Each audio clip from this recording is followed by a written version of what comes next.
familiar sound eases your mind back from the darkness and withdraws you from the elder's story. The sound and smell of a burning fire. Your eyes snap open as you quickly push yourself up from the cold ground in the hopes that Elliot had found you and taken you back to the safety of his ancient living conditions. But that hope was short-lived. As you return to your feet, you brush the dust from the rubble off the sleeves of your jacket and observe your surroundings, slowly wandering towards the fire to warm yourself. After a few seconds standing alone in the stillness, you hear a crunch from beyond the shadows, and as the darkness shifts, the flames of the fire illuminate a face as a creature steps forward, an older being whose eyes are mismatched, one lit with an ocean blue and the other with a vibrant sunset orange. He is silent as he makes his way towards the fire. You see his steel skeletal structure beneath his broken shell through the holes in the many rags he has draped himself in. Stopping about a foot from you, he remains mute, but tilts his head curiously as an alarming smirk stretches across his face, causing the remains of his porcelain skin to develop yet more small cracks across the surface. The footsteps begin again. They are slow, but far from steady. He seems to walk with a limp.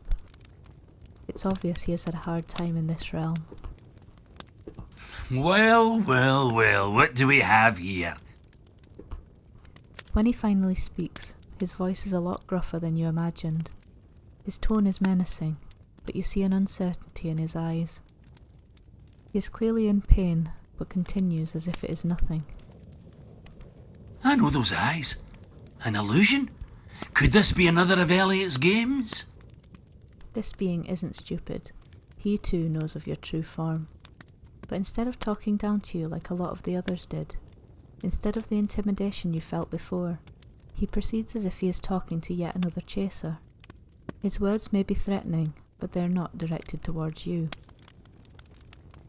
Just like the beings from the gate who must have brought you here, another chaser is in the background accompanying this fragile gentleman.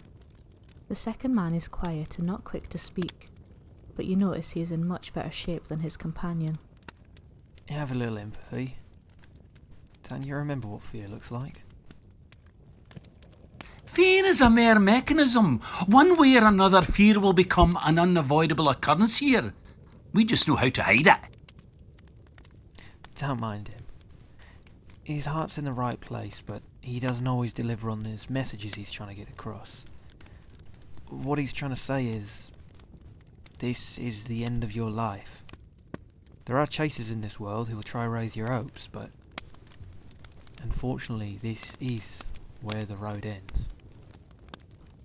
As the partially hidden chaser does begin to explain, you notice a caring tone to his voice, as if his soothing words counteract his accomplice's outbursts and keep a livable balance between them. I don't know what ideas and hope Elliot has bestowed upon you, but take it from me, there is no way out of here. What Elliot did to you was certainly unforgivable, but that doesn't mean he can't change his ways. Perhaps this link actually has a better chance of returning to the mortal world. None of us know the circumstances behind our deaths. If you're destined to die, then there's nothing we can do about that. I'm sure we'll soon find out soon enough when the elders find him. I doubt they'll be as forgiving as last time. I still wonder why they let him off with his last attempt. They could have ripped him to pieces and ended all this nonsense. Some souls belong in the living world, Byron. I see Elliot's point to some extent. Souls who don't belong here tend to disappear. No one knows where we go from here. You begin to wonder if this broken chaser was part of Elliot's last attempt, his last guinea pig, and the reason he looked in such bad shape. Was that because the tale told to you by the elder was in fact true?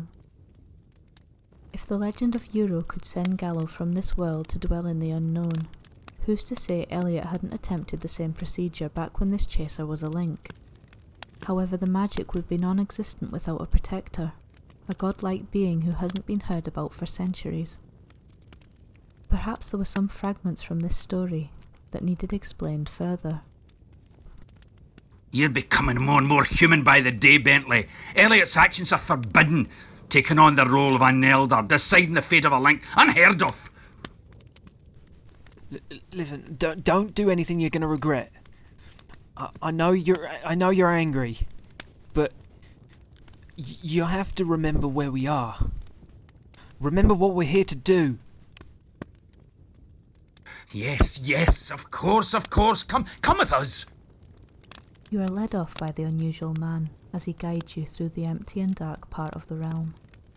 Even the sky appears to be overcast on this side of the land, creating shadows wherever you look.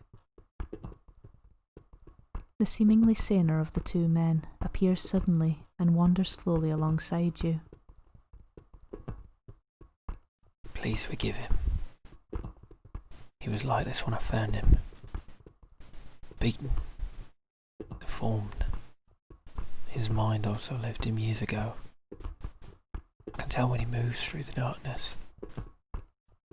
I hear his bones grinding and cracking like stepping on twigs.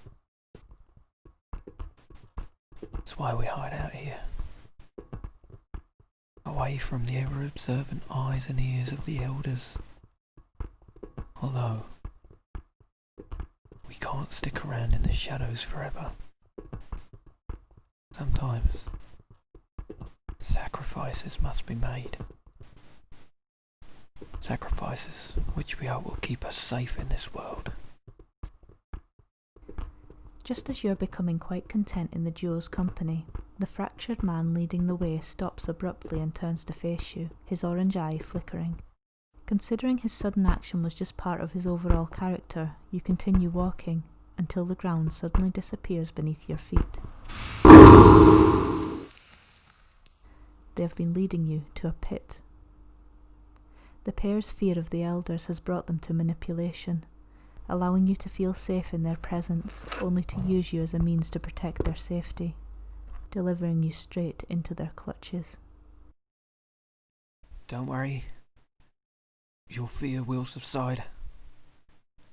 Forgive us. Unfortunately, you have stumbled into the wrong place at the wrong time. The elders await their sacrifice. I'm ever so sorry it has to be you. Surely you can understand the hardships in this realm, the uncertainty of remaining.